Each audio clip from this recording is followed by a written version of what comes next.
buxheti minimal i shëndetësisë, pavarësisht se shëndetësia tani përfshin shumë çka tjetër përveç shëndetësisë, thonë që është në ana tjetër 2% i shpenzimeve të PPB-s për mbrojtjen, duke krijuar dhe uzinën shtetërore shqiptare të Kajos, për të arritur dhe të prodhojnë deri te dronët e tjerë. E treta është fakti që është ulur borxhi i ndjeshëm nga 75% në 56%. Po janë të themi parametra makrofiskale të cilët ka rënë papunësia, vetëm nga 6,5 nga që në 2019 ka rënë falargimi të emigracionit, po. Dakor, po qeveria këto i paraqet si argumenta, shtesa, apo ishin kursyer shumë lek vitin e kaluar nga sigurimet, të cilat natyrisht do reflektohen sipas premtimit të qeverisë edhe në një rritje për pensionet plas, gjithashtu dhe bonusi pensioneve që është dhënë dhe do vazhdoj do jevet sipas premtimeve 2 në vit. Gjithashtu janë rritur dhe rrogat e administratës publike, është rritur paga minimale dhe është rritur paga mesatare. Pra këto janë parametrat makrofiskal të paraqitura nga qeveria. Ju i vini në diskutim të gjitha këto? Absolutisht po. Absolutisht po, sepse nuk janë qëndrueshme, janë elektorale edhe shpesh janë premtime që nuk zbatohen. Sidomos për sa përket pensionit. Sepse kemi 730.000 pensionistë, kemi 750.000 njerëz që paguajnë sigurinë shoqërore. Me këtë raport nuk mbijetojnë gjatë Shqipëria. Dhe arsye pse mbijetojnë aq sa mbijetojnë tani është sepse pensionistët janë në mëshirë të fatit familjarëve, të fëmijëve të tyre.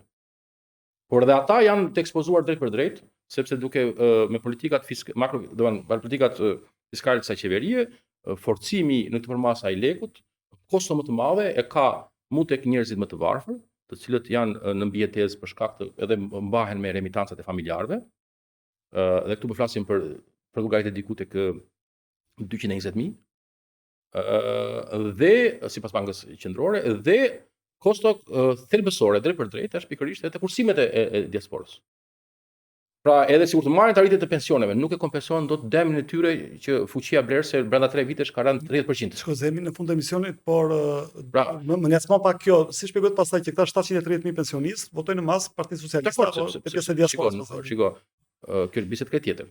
Por së pari një të marrim një elementet makroekonomik të vendit. Po është vërtet që ka rënë borxhi, po ajo nuk reflekton sa janë kontratat. Pra borxhi në mënyrën e matjes nuk reflekton kontratat ku shteti i obligohet palëve të treta, të cilat po të llogariteshin sepse mënyra se si bëhet matja do ta rrisin shumë më tepër në qiell. Së dyti, borxhi ka rënë sepse në kurisë të qytetarëve dhe kursimeve të diasporës, duke ulur vlerën e euros mbi 30% dhe duke bërë për shtetin që i pret vet lekët, e bën vlerën shumë më të lehtë me shly borxhin. Po ka një buxhet më të madh, i cili të kryej kaput edhe me faktin e rritjes së çmimeve.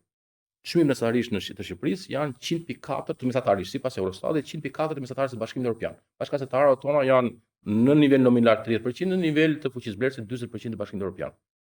Pra gjitha që përmenden janë duke ndodhur në kushtet e varfërimit të më tutjetshëm të qytetarëve. Në shkatrimin, dëmtimin e më tutjetshëm të cilësisë së jetës së tyre. Edhe në dobësimin e fuqisë së tyre blerëse. Edhe mundësia dhe çështja kryesore këtu është që ai gjithjam sa mund të kenë është duke u tretur, mundësia afat mesme, jo afat gjate, po afat mesme, me këtë të kurrje të popullsisë, me këtë largim, me këtë rënien së fuqisë blerëse, me varfëri, me këtë plakë të popullsisë, ku gjithmonë më pak kemi popullsi, segmente të shoqërisë që janë aktive. Me këtë shpërdorim, se nuk kemi ndonjë reformë në mënyrë se si menaxhojmë fondet.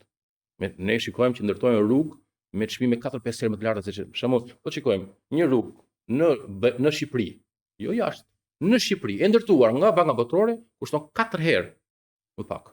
Kushton 20%, 30% të asaj që kushtojnë rrugët e ndërtuar nga shteti.